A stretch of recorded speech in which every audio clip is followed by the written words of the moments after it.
Hey guys, welcome to the Badaboom podcast. This is Chris, and today I have a very special guest, writer of She Said Destroy, Becstar, and co-writer of The Never Ending Party, Joe Corallo. Hi, thanks for having me. Hey Joe, and Joe. So exciting times. You have a Comixology original out, and tell us about it. How exciting is it to work with Rachel Pollack and a good team, and also something that's like new, like being part of something like the originals. Obviously they're putting a lot of energy behind that. So what's that been like? No, I mean it was great. I mean Chip, who's no longer there, but he was the one who was interested in the project. I had previously edited Lost of Planet Earth, which was Mm. Comixology Originals book with Matt Saggio and Claudia Weir, and I had the opportunity to talk with Chip during that process, and then I got to meet him and talk to him in person at New York Comic Con 2019, and he had been interested in this project. He was a big Doom Patrol fan, so Rachel was a good hook for that. But I had come up with this idea a couple of years or so beforehand as something I wanted to co-write with Rachel because she hadn't really been in comics for at that point a little about 20 years, and she was doing some shorts. I had brought her in on a couple of anthologies. Mine to benefit Planned Parenthood and the first volume of the Deadbeats musical horror anthology. And some other people also followed up, like Justin Paul and Tom Plyer, who had previously been an editor for DC. And basically, I had this idea that I thought fit Rachel, but not only playing to her strengths as a writer, but would also be an interesting sort of. I guess that there's like a bit of a parallel there with sort of Vertigo comics and her presence in comics, and then coming back to the present. Like there's stuff to read through and read into with that I thought would be fun to play with, and we really just ran with it. And I was able to get the art team through having worked on editing Kim and Kim. I thought Ava Cabrera would be a good fit, and yeah, kind of just came from that. That's dope. I think, especially with being an editor, it's cool to see like you being able to bring those people together. Having Oh this yeah. idea versus like being like, hey, like I'm the best person for this. I should do this alone. And here's my pitch. And co-writing something, what's that collaboration like with Rachel and the art team for the book? When it came to co-writing, and I've co-written a couple of shorter things before. I co-wrote a Season Eden with Leon Kangas, which was a short comic for TKO, and did some co-writing with Eric Lucky with the Deadbeats anthologies. We sort of share the responsibilities of like the interstitial stories, but basically the way I went about it with Rachel would come up with Rachel basically the beats of the story. Like we have a phone call, we'd go over what we wanted to have happen there, and I would basically transcribe that and then break that down into pages. So I'd write, a couple sentences or so for each page, what we're accomplishing. I'd go over it with, Noah Schwarma, the editor, and he would say any notes or this or that, or be like, don't forget to mention this, or like, this happened this like a couple of issues ago. We gotta, go back, make sure we reference that. So go through that with him, and then I would bring it to Rachel, and we'd go over sort of the page breakdowns if that made sense. And then we would just split it up. And it would be like, okay, you'll write these pages, I'll write these pages. And, roughly broke down to an even split for every issue. What's really dope about the book is like, being a New Yorker, sometimes like you're always looking at books that are set kind of in New York. You're like, does that make sense and stuff? But there's like this interesting fantastical element to it that Yeah. it like the dialogue and the setting feels very like New York, both in the 90s and the present. But the art definitely takes it to a different place. And I thought that was Yeah. really cool. So like, how did you guys land on that, like that particular portrayal, especially being that you're kind of jumping between, time periods? Yeah. I mean, a lot of it all kind of fit. Like I've hung out in, the Lower East Side, places like that. I used to work down in the financial district, so I had an idea of like, how all that would kind of lay out, so I could send reference to, Ava, because I mean, it's comic. You're not going to get, the one for one unless you're just No. straight up tracing. So we picked sort of where things would make sense and wanted to tie certain things together. Like as of recording this, there's 2 issues out, and the third issue will probably be out by the time this is up, probably because it's going to be out on the 2nd. There were also parallels to it that I wanted to make to sort of the club kid culture. There's some Easter eggs in the comic about that, and also part of like the logistics and locations and stuff like that. So, and I want to tie some of it to like, Greek mythology and things like that as well. So there's a bit in the 2nd issue. I don't want to really spoil too much, but there was the like Michael Allen had murdered Angel, and this is all true stuff that happened in the 90s, and his like remains washed up on Staten Island, and we sort of tie some like Greek mythology into that and kind of like do like a blend of Greek mythology and that particular murder, and you kind of see that kind of blend together in issue 2. So like that kind of stuff, and then it makes sense. Like you'll see sort of in issue 3, tying that like, and then like the journey from like Staten Island to like the financial district, you have the ferry and all that. So like all of that's was thought through and tied in.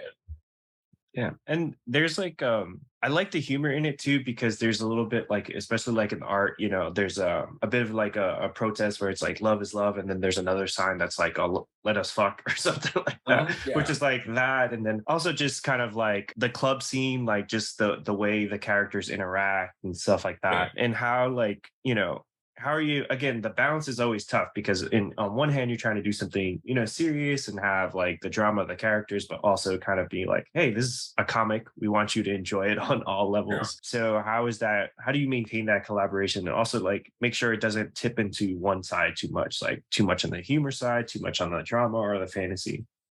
I mean, honestly, a lot of it just has to do with just the overall story. I don't necessarily like thinking in strict genre.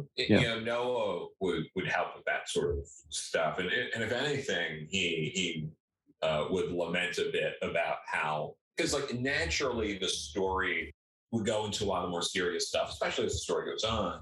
And Noah would lament a bit about it's kind of a shame because that's what has to get done for the story to work, but especially Rachel's like very, sort of dry humor couldn't get, enough of a spotlight at certain points because, it's like overshadowed by, this like later story. But I think enough of it comes through. I think there's a lot of, dark, twisted humor throughout the whole thing. I mean, it's a dark, twisted kind of story. And, the result is there are, some moments, and again, I don't want to spoil, but, there's a lot of moments of humor, I think, especially with like Dionysus, it's very like dark. That comes from that sort of place of not being human, and can sort of talk about things and discuss them in a way that's just very that goes so far into darkness and absurdity that it becomes comedy. And I definitely got that, like reading those first 2 issues. And again, it's all this like interesting, like when I see the cover, I see you and Rachel, like I didn't know what quite to expect reading it, and then you read it, you're like, oh my God, there's all these like different elements. And especially you throw it in New York City, these different timelines, also, tying the Greek mythology. And, for you, obviously being a fan of Rachel's work, what's it been like collaborating with her, and how's that affected you as a writer? Yeah, no, I think it's been really great.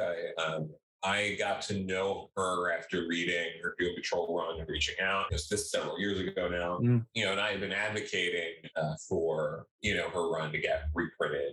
And not even just for her, but I mean all the other work in there. I mean you have the last remaining Richard Case Doom Patrol issues there. He did like 3 issues after Grant's run. You would think people would want that just to complete that. And Linda Medley, Ted McKeever. I mean Ted McKeever was such a brilliant artist. Throughout the 90s, it was really hot for a while there, and DC has reprinted very little of his work. And I think Rachel would agree, like that was that like latter half of her run, where she was, doing a lot of work with Ted is some of the best stuff in that whole run, and some of the best Doom Patrol comics, period. I'm excited that people are actually going to, get a chance to have that in, omnibus format. It's a little shocking it took this long, especially with TV show out, and especially with her run tonally fitting the show more than some of the other runs that have gotten the omnibus treatment. But yeah, it's interesting. It took that long, but I think she did that one shot of Brother Power the Geek with Mike Allred, which again, it's not reprinted, which is crazy. Mike Allred's still a big name in comics. As a recording, this is big Superman issue he did with Mark Russell just come out. So he's certainly a talent that DC's interested in. But yeah, I mean, it's great, but we've always had a very very good, solid, friendship. Is we sort of built it up. It's never been an issue of like it's not an issue of being like starstruck or this and that. Yeah. Like that's not really something I fall into personally. But Yeah. but yeah, I mean it's great. I'm grateful and respectful of her time and her work. And for me, it's really been great to bring, sort of Rachel back into comics. If anything, I feel bad in the sense that if someone else should have done this sooner. Yeah, it doesn't seem like it's a crazy idea to bring someone as talented as Rachel into the fold and be like, hey, especially in the sense of like, we're going on the fourth season of a Doom Patrol show. It'd have been, even if it's a one shot, be like, hey, didn't we have something that like really worked really well at one point with a talented, right? Like, it doesn't cost them anything, especially with the amount of, in the case of DC, like how many Bat books they put out. It's like, hey, you know what? Maybe we don't do this one this month and like let's do a one shot. And what's sad is that obviously that's not exclusive to Rachel. There's a lot of creators that have put in a lot of work to kind of build up these characters over the years. And it's not just the new work but also the old work is so hard to find. If someone was a big fan of Doom Patrol and they walk into a shop and be like, hey, like I heard there was this really great Rachel Pollack run of Doom Patrol, like do you guys have it collected? I was like, well, you could maybe check our back issues and maybe piece together like a couple things, but and that's just a sad part of it. It is, and to be clear, I also I think we both understand it's not like one person's decision. It's not like they're a lot of this tends to either come from ignorance of the past or what people are interested in, or there's just other things or people are interested and want to do something, but then they move on to maybe another position in a company or change companies or they get let go and then things fall through the cracks. Like I don't think there were necessarily people who are going out of their way to prevent certain things from happening, but there were people who were prioritizing other things and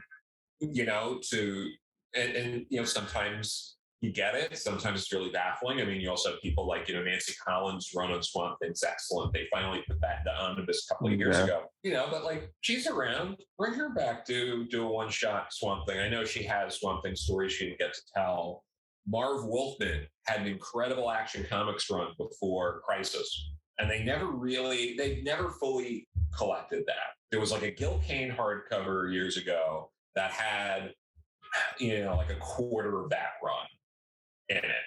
But if you're telling me you couldn't slap an omnibus together with like Superman by Marv Wolfman and people wouldn't buy that, like there's stuff like that where it's like, I wish we would see some more of that kind of stuff out there and reprinted, because I think a lot of that stuff's really great. No, it's still like a lot of that stuff still holds up, and it's not like it's easy to find outside of that either. It's not like they put it together digitally in their apps, whether it's DC Infinite and Marvel Unlimited, in both those apps, like even though they're full of stuff, there's huge gaps in runs and lack of things. Lately I've, obviously because of having a child, like space is very precious. So I've been doing a lot more digital reading and kind of, going back and reading some, really iconic runs and not so iconic runs, just reading like the mundane. You're like, oh, wow, like that's where that comes from. Or like, hey, like this is just fun. I have, this is maybe a writer I don't know or something that I have no preconceived notions of. It's just great to pick up like an issue of a comic that doesn't feel like is trying to sell me a movie or trying to do anything. It's just a comic. No, for sure. I'm currently going through Len Wein's run on Batman. I'm just about to wrap that up, but people would talk about like there are a lot of misconceptions about DC before Crisis. And you hear people all the time, some people I love who say this stuff of like, there was no real continuity, it was all a mess, and they needed Crisis to clean it up. And it's like, you read Len Wein, and this is like 79, writing Batman. It's all continuity and connecting and villains coming back and bringing back old characters and setting up each issue with a new villain, and it's like, it's all tied together. They reference the previous issue, and it was just like a Marvel book. And granted, Len spent a lot of time at Marvel before doing that run at DC, so you can make the argument, and I think successfully, that the people who were doing that at DC were like Len Wein, Mark Wolfman, Jerry Conway, Doug Mensch, and people like that who had been at Steve Englehart, who did stuff at Marvel first. But that said, they were doing all of this stuff pre-Crisis through Batman, going back and bringing Silver Age characters into the Bronze Age, and updating characters like Kite Man and The Signal and Calendar Man, and characters like that. Bring back Selena Kyle, and all of these really interesting things that were going on. And yeah, I wish. On the one hand, it was frustrating when people sort of dismiss that era. Yeah. But on the other hand, it's also up to DC to sell it and spin it and change people's minds through their offerings and the collections they put out. I don't think people quite realize how important these collections are, because that's what ends up getting talked about. Whenever you look at any list on like YouTube or podcasts, things like that come out, people are talking about like the greatest stories of all time of any particular character, whether it's, Spider-Man, Batman, the X-Men, Justice League, Avengers, any of that stuff. 9 times out of 10, if not more, if not 999.9, whatever it is, they're all stories that the big connection between them all is they're in print all the time. They're things that people have access to, and that's how they got a chance to read them. And it makes people feel like they're important because, like, oh, of course, All-Star Superman is important. They've printed it in every format, and it's constantly in print. You can always get it. So, and I do love that story. But you know what I mean? It does, the reprints, I think, are a bigger deal and more important in the perception of how people view the stories and their value than I think sometimes even the publishers understand, like just how important that stuff is. That is so true. I mean, the same could be said about, like I'm a big movie guy, and there's movies that you can't find on DVD or aren't available on a streaming platform. And there's things like you realize, like, people dismiss, and you watch them and you're like, oh, again, that's where that comes from. Sometimes in those collected editions, people experience those things for the first time, and they feel like, oh, this is the only time this type of story has ever been told. And that's because the other version of it, or maybe the seed of the idea never was published, and going back to that, when you make those lists and stuff, you do have to read those things again to kind of like, give people perspective about it. So it's like, hey, like, well, if I open my Marvel Unlimited and, just Secret Wars is there, this has to be the most important story that was ever told in the history of the Marvel Universe. Same thing with, DC, when you open that up and, like, hey, like, Grant Morrison's run is the only Doom Patrol that it's ever existed. So that's the one we have to put on there. So I think that's just so true. And I think it's important to preserve those things, because that's the great thing about comics, is everyone kind of puts their little piece in, especially when it comes to those big universes. Even the bad runs add something, to the character's history, and, they do deserve to kind of be preserved. No, for sure. And I mean, they're like early on in the pandemic, like the first summer of it, I went through, reread, Chuck Austin's X-Men. And, for all of the complaining about how it's so, this is the worst thing, why would anyone do that? I read it and it was like, I get it. It's not close to my favorite run on X-Men, but it was also like, this isn't like so bad that it necessarily deserves the like over the top, well, this is the worst this book's ever been kind of treatment it gets. And another example, and this run has never been collected. Eric Luke's run on Wonder Woman is one of the best runs of that character I've ever read. And people don't talk about it because it's never been collected. Like, I think if you collected a run like that and people had access to it, people completely skip over it. They don't even know Eric Luke wrote a run on Wonder Woman. I didn't know that. Yeah. And it's phenomenally created new villains like Devastation, who's an incredible Wonder Woman villain. He's the one who brought back Dr. Poison after Crisis. There's just so many really interesting stories. Like there's a couple of issues in there that are like one and dones that are just the best, like one and done kind of stories you can do with Wonder Woman. Absolutely fantastic. And yeah, you can't get a collection. You could put it all in a fat trade, like an epic collection kind of thing. Because like about 20 issues. You could put it together, add the fill-in issues or some of the Christopher Priest stuff, like before and after it, put an omnibus together. Like it wouldn't be that hard. But, it's like people have to do that. And most of the artworks from, I'm going to butcher his name, so I apologize, Yannick Petwood, who's an artist they still work with like today and has done amazing stuff there. It's like, I'd love Eric to get some royalties. I'd love Yannick to get some royalties from it. It's a great run. Yeah, again, it feels like it's easy, and you never know. Obviously, like at a company like that, there's a lot of turnover the past few years being acquired twice. But this seems like easy wins. I think that's where the frustrating part comes from. It's like, hey, like it doesn't seem like it takes that much thought to kind of put these together, and especially when it's a character like Wonder Woman or Doom Patrol, where there's a reason to revive those things. You know what I mean? I think it's always tougher when it's a character like, hey, like let's bring back like Etrigan. It's like, well, people love Etrigan, but there's not an Etrigan show or Etrigan movie that we have to sell, or he's not in the games and stuff like that. Yeah, because and I'll devil's advocate myself and be like, I also understand that. Look, sometimes, like printers and scheduling and stuff like that can be tight. And I get the idea of like, oh, you know what?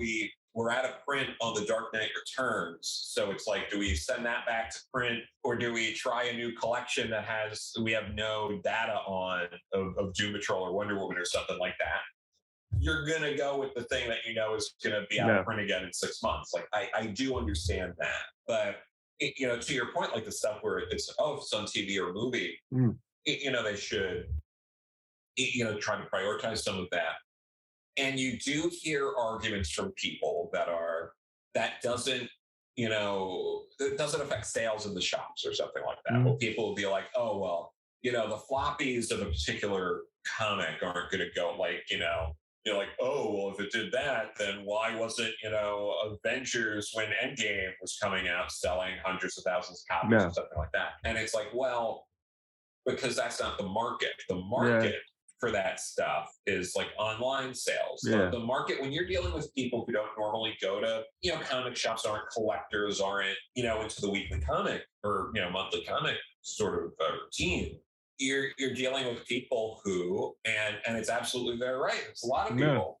It's the majority of people who it's like, oh, I'm watching, like Hawkeye or something. Be like, oh, I haven't really, read the comics. I'm going to go on Amazon or Walmart or Target.com or Barnes and Noble, type in Hawkeye, Matt Fractions, and David Dodge's, Hawkeye's going to show up, and they're going to be like, oh, it's got a ton of reviews. Okay, it's good. Click, I'm going to buy that.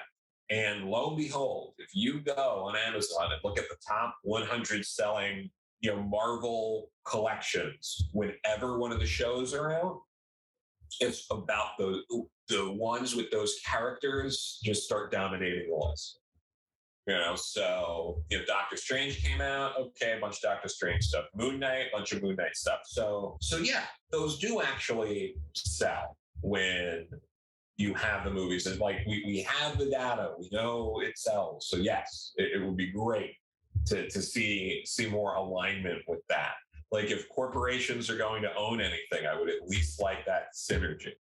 Yeah, I mean, hey, that's why you spent, billions of dollars on it to have that vertical integration and stuff. And I think like, like what's a little problematic is that like sometimes I think where it lags is that I think if these companies were a little bit more independent, they may be able to make decisions to kind of be like, hey, like our long-term future kind of depends on building this like foundation, maybe changing a little Yeah. bit of the behaviors and stuff. Because people do go into shops for things that like they see, like, it's always crazy when I'm in my shop, which is like Royal Astoria, and an anime movie Nice. comes out. And usually there's a bunch of kids that come, hey, do you have Demon Slayer? Hey, do you have Mhm. My Hero?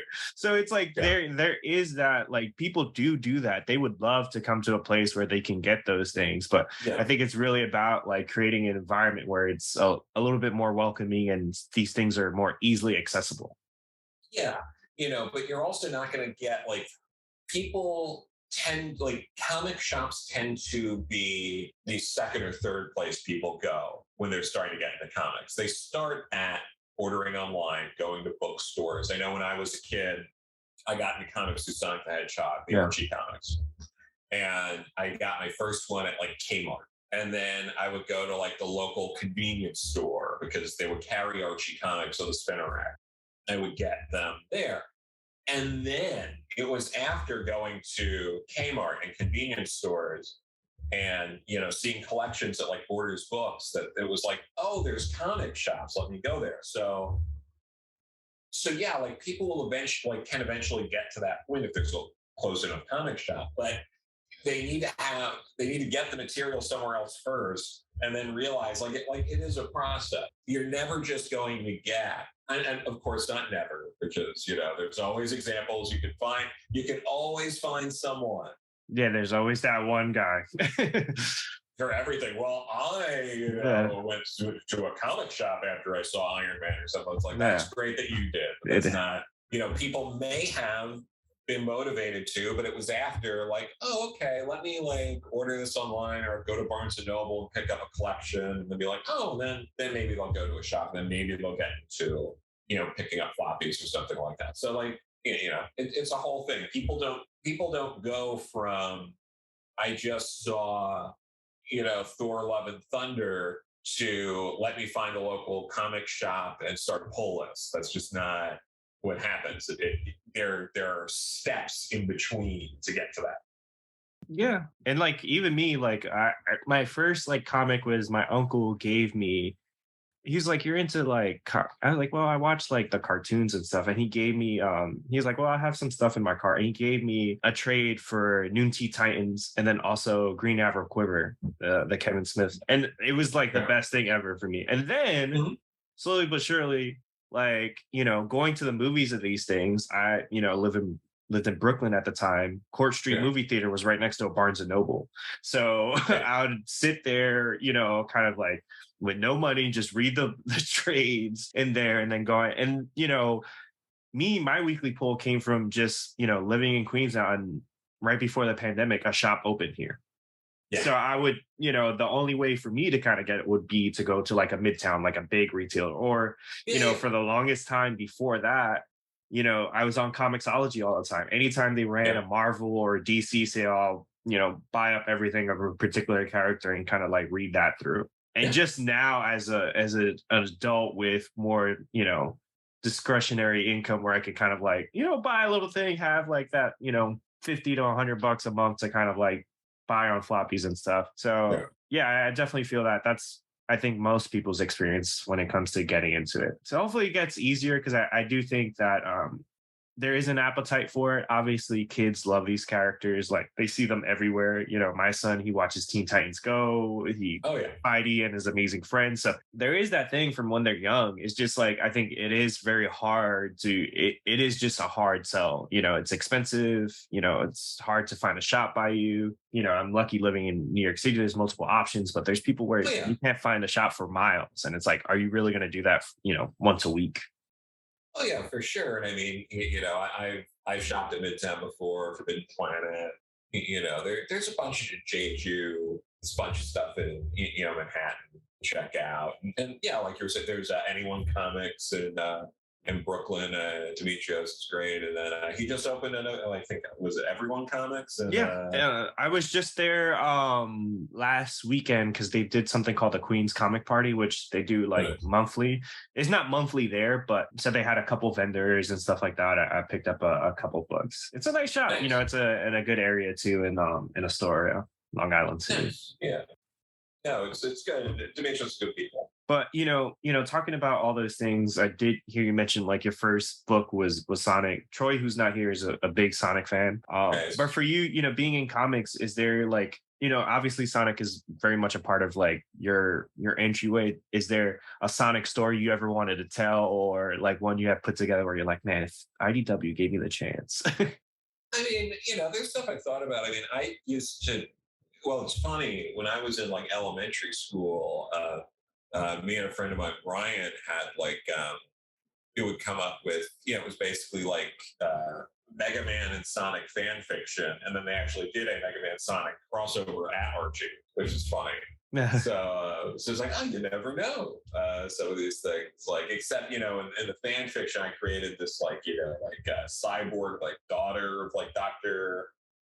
Wiley, who was like a villain for like both of them and like stuff like that. But yeah, so I mean, I've thought of different things like that. I mean, there are certainly characters that I've thought about a bunch and I've thought of different things to do with them. Personally, I would like to see more. Like, I would like in a lot of either big two or in general, just like longer form storytelling comics. I'd like to see a return to a bit of that, like the A plot with the B plot, and then you finish the A plot and the B plot becomes the A plot, and then there's a new B plot, and like how the stories used to like weave in and out like that. I miss that style.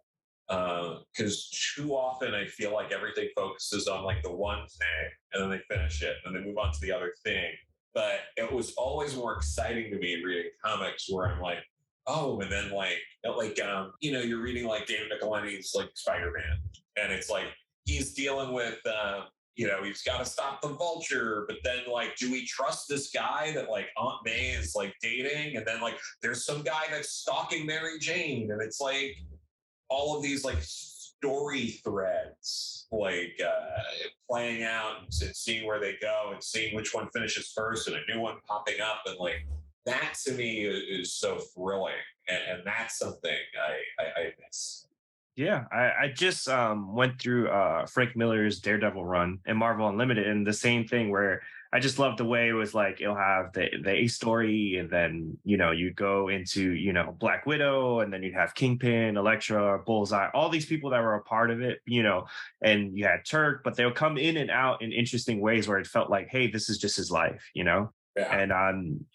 and too much, and part of it's probably just the way people are hired now. It's just like it feels like, hey, here's my 6 issues and then I'm out. So it's hard to even like plan for those things, but it does feel good. It almost feels like you're watching a soap opera where you have all these different characters that come in and out that could kind of go on forever, and there's value to that.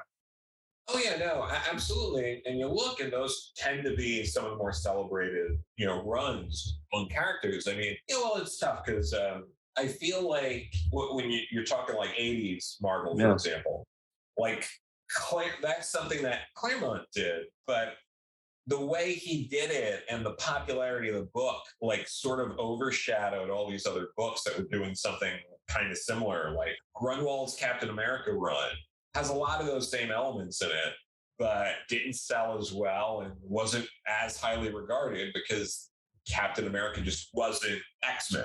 Yeah. But if you look at the way the stories were structured and everything, it's very similar. He built up a big cast, he added a lot of new villains, he brought back characters, and some of the art too. I mean, Mark Grunwald and Kieran Dwyer on that book together, through all of the captain stuff with when he was the captain, and John Walker is in the role all through like the Bloodstone Hunt and Acts of Vengeance, like that whole run where it was mostly Dwyer on the art. It's incredible. But yeah, I mean, that kind of stuff, just that kind of level of storytelling and that kind of like way of going about it, having bigger artists that stay on longer, having writers that have these like really well thought out long runs in them and just kind of sticking with them would be great to see. But yeah, exactly like you're saying. I mean, that's just not how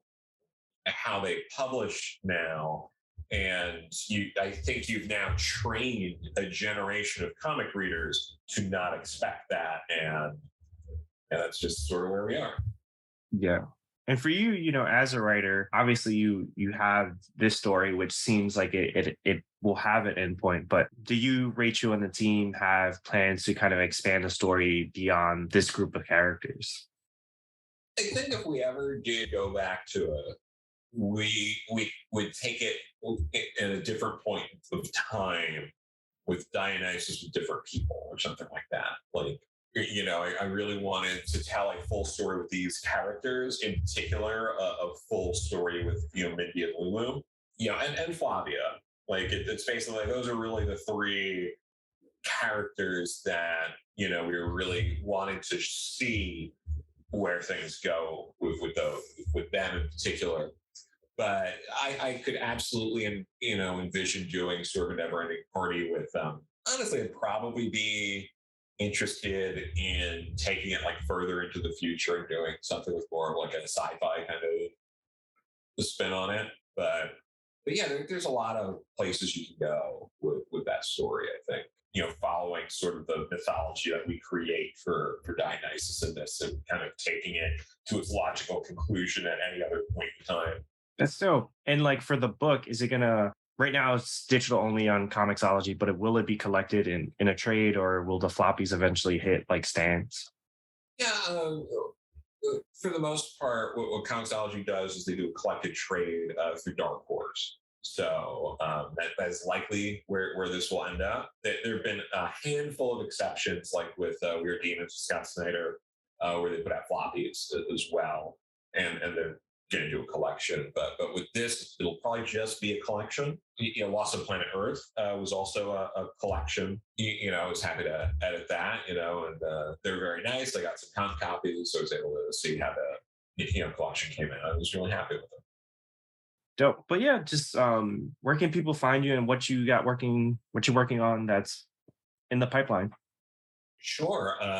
I'm at Joe Corallo on Twitter. I'm at Corallo Joe on Instagram. I mostly have an Instagram so people could tag me in things because I was sick of people being annoyed that they couldn't tag me in things. And then, Twitter, I mostly just like, I'll occasionally plug sort of my work, but I try not to do too much on social media because it's a horrible wasteland of just the worst. So, I just try to avoid that because if it's not people constantly arguing about stuff, then it's doom scrolling and things like that. It's just like neither's good. Yeah. So just try to I try to keep it light as a result because it's like I don't need to deal with that causing me like stress. Yeah. Because it's with people you don't know. Oh, why am I arguing on the internet with people I don't know? You got to treat it like LinkedIn. Hey, I have something out. It was great to collaborate with these people. Check my messages and then get out. Yeah, no, exactly. Because because there's all sorts of weird temptations with that. But I do have a short in the Archie's horror line. They're doing is it Chilling Adventures presents Jinx's Grim Fairy Tales. I have a 5-page story in there. So that'll be out August 17th. So it's coming out really soon. I have a short comic in the Mad Cave Ukraine benefit anthology, Lower Your Sights. That's going to be out September 14th. And then my next Mad Cave book, Dahlia in the Dark, the first issue comes out December 7th. I'm also editing a book at Dynamite, Cherish, which is written by Katana Collins, illustrated by Gabriel Caetano. I want to say that's how you say his name. I have not heard it. I've only read Yeah. it. So, but he's great. He was a fantastic find, and I've been enjoying helping put that book together. That got announced at San Diego Comic-Con, and should be out the first issue should be out in November. Well, congrats. That's a lot. It's always good, especially it's. And I'm sure it's difficult to be a working artist, so to have that on your plate is congrats to you, and thank you for coming on to the show and being super flexible. But yeah, guys, please follow us on Apple Podcasts, Spotify. Now we have the YouTube channel going. Please follow, subscribe, join the conversation so that we can have more conversations with people like Joe and talk about process and just love of comics. So appreciate it, guys. Bada boom.